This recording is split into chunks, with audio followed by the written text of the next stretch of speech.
السلام علیکم دوستو، میرا نام نعمان خان ہے اور آپ دیکھ رہے ہیں انلائنمنٹ اسٹوڈیو۔ درس ارطغرل کے سیزن میں جو ترکی میں TRT چینل پر نشر ہوا تھا، یہ بیان کرتے ہوئے کہ کیسے کائی قبیلے کے رہنما ارطغرل غازی نے سلطنت عثمانیہ کو عثمان غازی کی سربراہی میں ممکن بنایا، جس نے تقریباً 6 صدیوں تک پوری دنیا پر حکمرانی کی اور سامعین کی توجہ اپنی طرف راغب کی تھی۔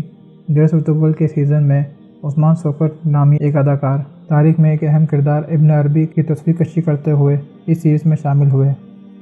درس ارطغرل سیزن میں ابن عربی اور ان کی روحانیات کو دیکھنے کے بعد لوگوں نے تاریخ کے اس اہم کردار کے بارے میں تلاش کرنا شروع کر دیا اور میں نے ابن عربی کے بارے میں کچھ معلومات اکٹھا کی، جیسے کہ ابن عربی رحمۃ اللہ علیہ کون تھے، سلطنت عثمانیہ کے قائم میں ابن عربی رحمۃ اللہ علیہ کا کیا کردار تھا، ابن عربی رحمۃ اللہ علیہ کے کائی قبیلے کے ارطغرل سے بھی کیا تعلق تھا، کب ابن عربی رحمۃ اللہ علیہ کا انتقال ہوا تھا، ابن عربی رحمۃ اللہ علیہ کی قبر کہاں واقع ہے، تو یہاں ان کے متجسس معلومات موجود ہے۔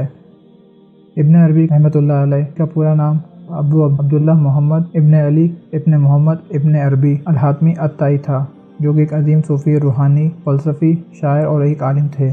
انہوں نے مسلم دنیا کو ان کے 800 سال کے قریب حیرت انگیز کاموں سے متاثر کیا، جن میں سے 100 ان کے اثر ہاتھ سے لکھی ہوئی کتاب میں موجود ہے۔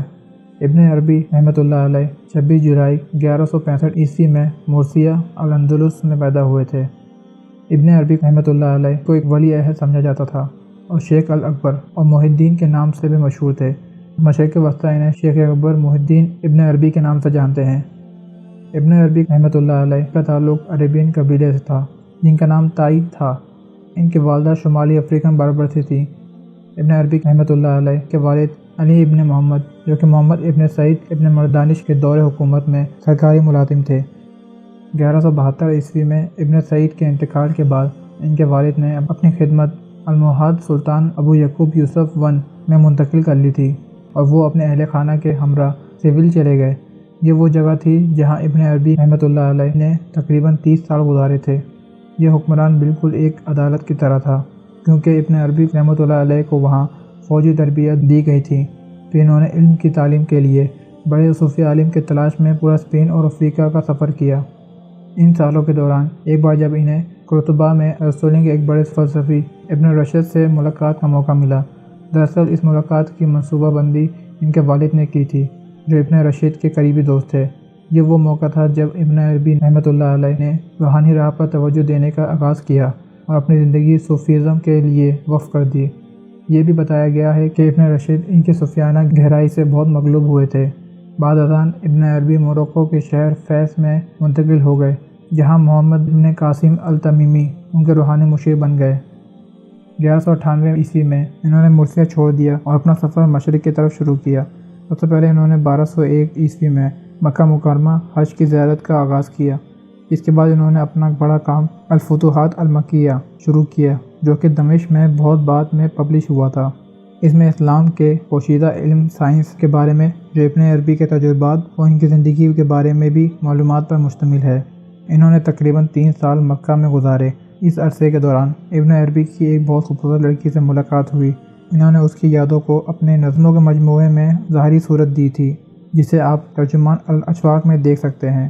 اسی وجہ سے انہیں تصادم کا بھی سامنا کرنا پڑا تھا۔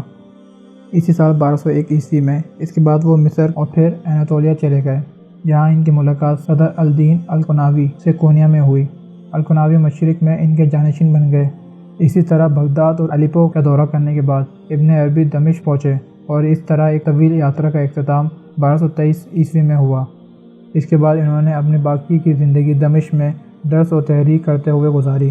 یہی وہ دن تھے جب ان کے ایک اور سب سے اہم تصنیف فلسفہ فصوص الحکام، جس کو 1229 عیسوی میں ترتیب دیا گیا تھا، 2015 میں پاکستان میں ابن عربی فاؤنڈیشن کے ذریعے فصوص الحکام کا اردو میں ترجمہ بھی کیا گیا تھا۔ ابن عربی کا 16 نومبر 1240 عیسوی میں انتقال ہوا تھا اور انہیں شام کے دارالحکومت دمشق میں دفنایا گیا تھا۔ اب سب سے اہم سوال کہ کیا کبھی ابن عربی کی ارطغرل غازی سے ملاقات ہوئی تھی؟ اگر ہم ابن عربی کی تاریخ کو تلاش کریں تو اس بات کا امکان بہت کم ہو جاتا ہے کہ وہ واقعی کبھی کئی قبیلے کے ارطغرل غازی سے ملے تھے۔ جیسے کہ میں نے آپ کو پہلے ہی بتایا تھا کہ ابن عربی رحمۃ اللہ علیہ کے ایک اہم جانشین صدر الدین القناوی تھے۔ اس طرح ایسا لگتا ہے کہ ابن عربی نے نئی سلطنت کے بارے میں پیش گوئی کی تھی، کیونکہ سلجوق سلطنت کا خاتمہ ہونے ہی والا تھا۔ انہوں نے ایک ایسے نوجوان کے بارے میں بات کی تھی جو کہ ایک سلطنت قائم کرے گا جو کہ صدیوں تک جاری رہے گی، اور قسطنطنیہ کو فتح کرنے کے بارے میں جو حضرت محمد صلی اللہ علیہ وسلم کی حدیث کو بھی پورا کرے گا۔ یہی وجہ ہے کہ سلطنت عثمانیہ نے اپنے آپ کو شیخ الاکبر ابن عربی کی ان باتوں کو اپنی وراثت میں پایا، اور انہوں نے ان کی تعلیمات و احکامات کو بھی اپنایا، اور باقی اللہ سبحانہ تعالیٰ بہتر جانتا ہے۔ اگر میری اس ویڈیو سے آپ کی نالج میں اضافہ ہوا ہو تو اس ویڈیو کو لائک کریں، دوستوں کے ساتھ شیئر کریں، اور اگر ابھی تک آپ نے ہمارے چینل کو سبسکرائب نہیں کیا تو سبسکرائب کر کے بیل آئیکن پر کلک کر دیں۔ ملتے ہیں کسی اگلی انفارمیٹیو ویڈیو کے ساتھ، تب تک کے لیے thanks for watching this video. اللہ حافظ۔